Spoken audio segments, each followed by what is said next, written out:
This happened to me 4 years ago. It's by far the most extreme and life-threatening situation I've ever been in. The eyewitness account you're about to read is 100% true, and is mine. For some understanding, this happened in the United States. It was the summer of 2012. My longtime boyfriend and I had recently gotten married. Even though we were dirt poor college graduates and lived in a small apartment, we were having a blast. That particular summer, we gathered with our friends at the local movie theater almost every weekend. There was one just down the street from our apartment, and it had really cheap movie tickets. A night out that was under $10? That was in our budget. Anyways, one Thursday night, I received a call from this group of friends inviting us to watch the new Batman movie. I had just finished working a 12-hour shift and was pretty beat. I almost refused the invitation and thought of just crashing in my apartment, but I didn't want to miss out on the new Batman movie. Certainly, being sleep deprived for another few hours wouldn't hurt, right? At 10:30 that night, we met at the theater.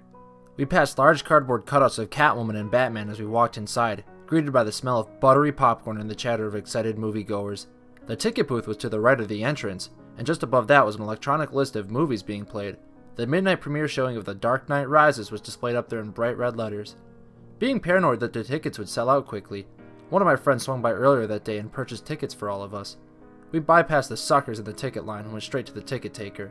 She smiled at us and kindly directed us to Theater 9, which was on the right side of the lobby. If only I had known what I had just done. That among the crowds a killer was lurking.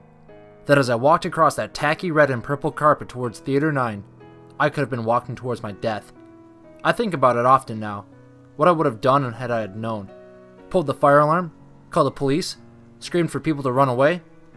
But of course, I had no way of knowing what was about to happen. Oblivious to the peril I was putting myself in, I pushed open the doors for Theater 9 without giving it a second thought. The hallway in this theater was shaped like a U, and you could go either right or left.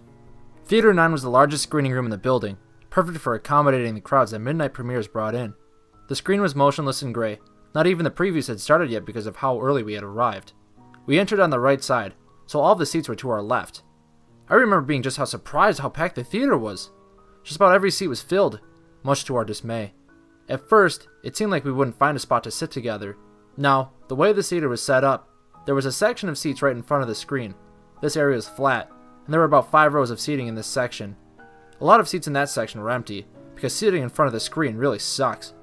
One of my friends then spotted a row with 5 empty seats all next to each other, perfect for the amount of people we had. These seats were about 3 to 4 rows up from where the seating rows began to elevate. We ran up the stairs before someone could take the seats. My husband, Brock, sat in the 5th seat. I sat next to him, and my friend Samantha sat next to me on the right side. Her boyfriend Tommy sat next to her, and another friend named Leo, the 5th wheel, sat in the middle. We spent the next several minutes casually chatting, joking around and laughing. After a while, my 3 friends went to the lobby to buy drinks and that addicting movie theater popcorn. While they were gone, Brock and I passed the time by people watching. The theater was bright since the lights weren't dimmed yet, and I could see almost everyone. There were a lot of people dressed in Batman t-shirts and hoodies. One person even had a Bane mask on. There were a lot of kids in attendance as well, which wasn't a surprise even though it was a Thursday. It was summer vacation, so that meant no school the next day. Of all the people I saw, the person I will never forget was the little girl sitting in our same row a few chairs away. She was really cute, blonde with blue eyes, and passed us several times on her way to the lobby, each time coming back with different snacks. Overall, people seemed really excited to see the movie, and the room was filled with energy and laughter. After what seemed like an eternity of waiting, the lights started to dim and the previews began.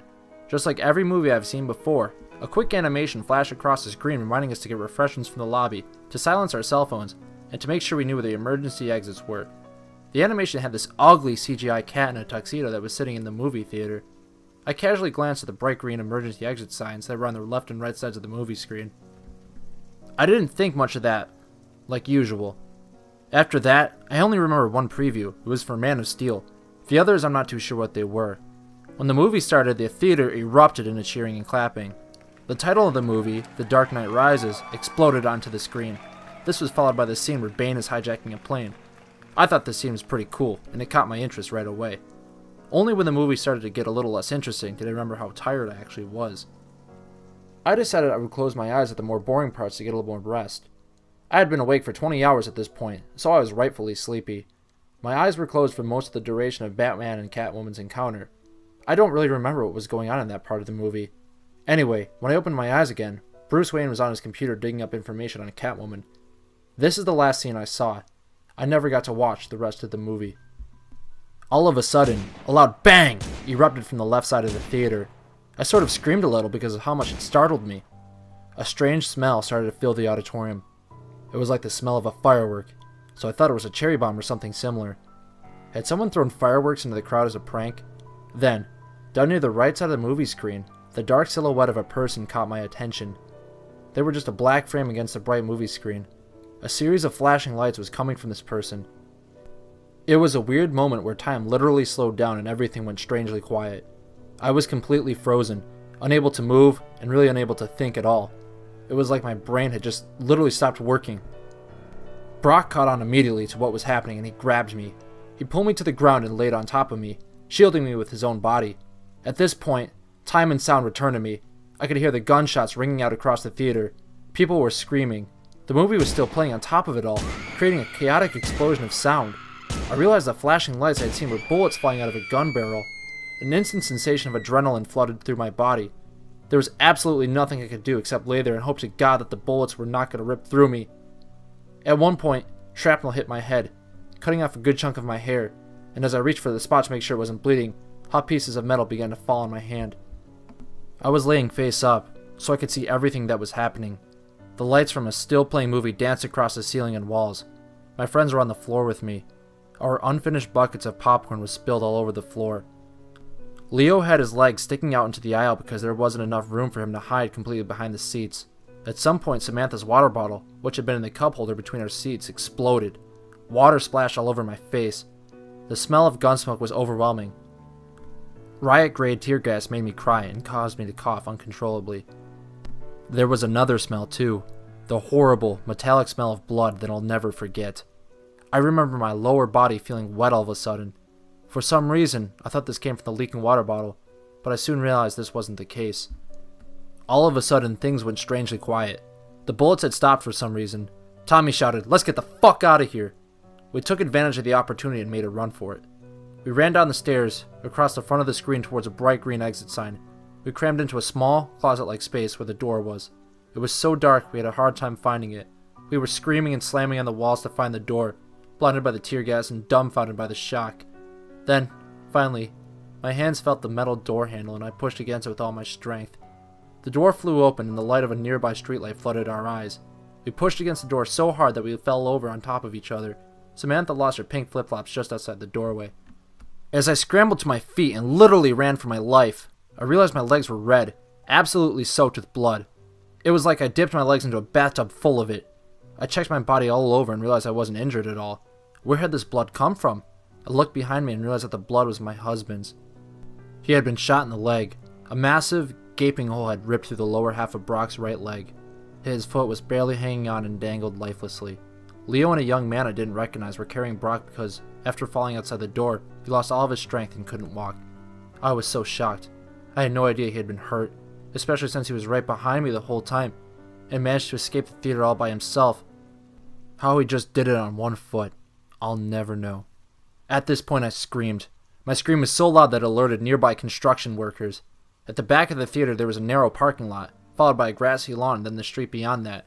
The construction workers were doing road repair on the street, but as soon as they heard my scream and saw us running, they stopped working and watched what was going on. I'm not sure why this is such a vivid part of my memory. Anyway, they carried Brock along the back sidewalk all the way to the end, where the corner of the building is. This was quite a distance, several dozen feet. My husband then collapsed from exhaustion and pain, saying he couldn't move anymore. He laid down and a puddle of blood started to form beneath him. I looked back and realized we had left a trail of blood leading from the door all the way to our current position. I was trembling. I knelt beside Brock and glanced around to see who else was injured. Tommy had been shot in the knee and the hip, and was further away in the parking lot. The teenager who had helped my husband was also injured. His dad and mom were with him. His mom was sitting against a wall and looked like she was going to pass out. She was bleeding from several places. That family escaped at the same time we did. I guess they heard the bullet stop and decided to make a run for it too. We were all lucky because the shooting was still going on inside. I had to take off my shirt and use it to stop the bleeding. I'll never forget how lifeless and limp his leg felt, and I imagine that's what a dead body must feel like. I got blood all over my hands and arms. The police showed up really, really fast. I'd say we were only outside for a minute or two before the red and blue sirens filled the night and rushed to our location. A female officer stood by us the whole time until paramedics arrived, which took a very long time. Brock was one of the last to be taken to the hospital. He was bleeding out for almost 20 minutes before an ambulance pulled up on the same street with the roadwork. At this point, he had become almost unresponsive and was on the verge of unconsciousness. Several massive guys rushed across the grass with a stretcher, loaded him onto it, and then ran back with him back in the ambulance. I wasn't able to go with him because there was another injured person in the ambulance, and it was too crowded. I wandered around to the theater alone, unsure of where my friends had gone. My blood-stained shirt and a pool of blood were left behind on the corner of that sidewalk. Walking through the crowds felt like a dream. I couldn't believe what had just happened. People were in hysterics and crying. A lot of people such as me were covered in blood. And like me, I'm pretty sure the blood staining their skin and their clothes wasn't their own. A lot of people seemed to notice how lonely and dazed I looked, so they offered to keep me company, and even offered me a ride to different hospitals to find Brock, because I hadn't been told what hospital he would be taken to. I hung around these people for a while as police swarmed the area and asked us what was going on inside the theater. The whole parking lot was on the lockdown, and we weren't allowed to go anytime soon. It was around 2 a.m. at this point, so it was very dark outside, and pretty cold. The flashing red and blue lights of what seemed like 100 police cars were blinding. I remember seeing a big police vehicle pull up and said something like "Crime Scene Investigations Unit" on it. I think that's really when it sank in and hit me. I started to get sick to my stomach and wanted to vomit, but somehow I was able to hold it back. Eventually, police started letting people leave. I jumped into my truck and booked it out of there. I was in such a panic that I didn't even think to go back to my apartment and grab my cell phone, or call my parents, or call for help. I was angry, upset, scared, and most of all in a state of shock. Was I really going to lose Brock only a month shy of our first wedding anniversary because of some psychopath with a gun? Thankfully, by the time dawn rolled around, I had found the hospital he was being treated in. This was in the next city over, maybe 45 minutes from the theater if you're going the speed limit. After making sure I wasn't injured as well, they let me wait in the ICU room that Brock would be placed in when he was done with surgery. I was so glad he was alive. Brock and Tommy had both survived, though many others weren't so lucky. I found out the following day that 12 people were killed in the shooting and over 70 were injured. The little blonde girl that I described earlier did not make it. She died in the theater no more than a few feet from us. She had been shot multiple times. A heartbroken police officer, who cried during his court testimony, tried unsuccessfully to save her life by carrying her out of the theater and having her sent to a hospital. Tommy was rushed to a different hospital in the back of a police car. He underwent surgery and made a full recovery. The bullet missed his hip bone and narrowly missed his urinary tract and bladder. According to the surgeon, my husband lost almost half the blood in his body. Brock made it to the hospital just in time. Any later and he would have died. He underwent several blood transfusions and was in the hospital for 21 days. The wound in his leg was severe enough that they had to amputate it after unsuccessfully trying to save it. It's been so long since the shooting happened that my husband, friends, and I have been able to recover from it somewhat. The event was pretty horrifying and has left us scarred for life for sure. I wouldn't consider that part of the story to be creepy though. No, the creepy part is the shooter himself. I later learned much about him from the murder trial that would follow in the coming years. Though my encounter with this man was very brief, he has affected my life greatly. Just to know that people like this actually exist is disturbing. He is certainly one twisted fuck that I never want to see again. I learned everything from watching the televised trial that took place in 2015. This guy was going to school for neuroscience or something in California. I guess he was a pretty smart guy. However, for some reason he had an obsession with killing people and had a stalker mentality. After dropping out of his university, he moved to my state and chose my local theater to commit a mass shooting. Before that, he was planning on hiding along remote hiking trails up in the mountains, jumping people, pulling them to the woods, and killing them there, though he never went through with that idea. He stalked my theater for months, and had the shooting all planned out for the night of July 20th. Though I never saw him before this, it's unnerving to think that this guy could have been watching us the entire time we went to the theater, and we would have never known about it. We were completely unaware of what he had planned against us. This completely ruined my sense of security, because who knows what the stranger next to you is planning on doing. I came very close to the shooter, but I never actually saw his face in person until I was forced to testify in court. Of course, I saw his mugshots on television, but while in the theater I only saw him as a dark silhouette in the shadows, like a demonic figure rendered from the darkest and most sinister nightmare. He was even in the hallway that we passed upon in the emergency exit. The only thing stopping him from killing us, there and then, was his jammed assault rifle. To commit this crime, he ordered a few thousand rounds of ammunition, riot gear, armor, tear gas, an assault rifle, and a shotgun. He took pictures of himself which were shown in court, wearing all of this gear like some sick trophy, and holding up these weapons with a menacing smile. He dyed his hair orange and put in these creepy black contacts while making devilish faces into his camera, something that made me sick just looking at it. Before driving to the theater with all of his gear in his car, he booby-trapped his entire apartment and set it to explode if anyone opened the door. Then, once at the theater, he posed as a moviegoer and even bought a ticket for the movie. I think his ticket had Theater 8 on it, which was next door, but Theater 9 had the most people in it, so he went number 9 instead. He was in the few front rows. I must have passed him several times in the lobby while he was there. Maybe he had seen me too. At some point during the movie, he got up and went through the side exit, kept it propped open with something, then went to his car to get all of his armor on and get his weapons. Then, he came back inside and started shooting. When we escaped the theater, we ran past his white car, which was parked right outside the exit. We didn't even notice it. At some point, he came outside, and he would have seen us there on the concrete. I don't know what had stopped him from shooting people that were outside too, but he could have easily ended us there if he wanted to. I think the hardest part for me was facing this twisted individual in court. I'll never forget rising as they called my name, walking down the center row past my family, other survivors, and crowds of news-hungry media personnel. I sat right across from him, maybe only 10 feet away. While his orange hair was gone, and he wasn't wearing black contacts, being so close to him was a creepy and uncomfortable experience. My encounters with this man are only certain ones I will never forget. I can now say that I've come face to face with a true, deranged psychopath. He had just this blank stare in his eyes the whole time. If eyes truly are the windows to the soul, then his soul was filled with nothing but a cold indifference for those he had murdered and harmed. He wouldn't even look at me. Sitting across from him in court was the second time I had knowingly been in the same room with this man. A man who had tried to take my life, but thankfully failed. A man who would end up spending forever behind bars. And at the end of his sentence, he was sentenced to 3,318 years in prison for all of his crimes. This is to the man who tried to kill me. The man who has caused countless nightmares and fueled the fires of my paranoia. The man who hurt my friends and my family, causing years of untold grief for my husband because he will never be able to walk again. The man who stole the innocence and joy from a 6-year-old child who went to the theater alive and came out dead.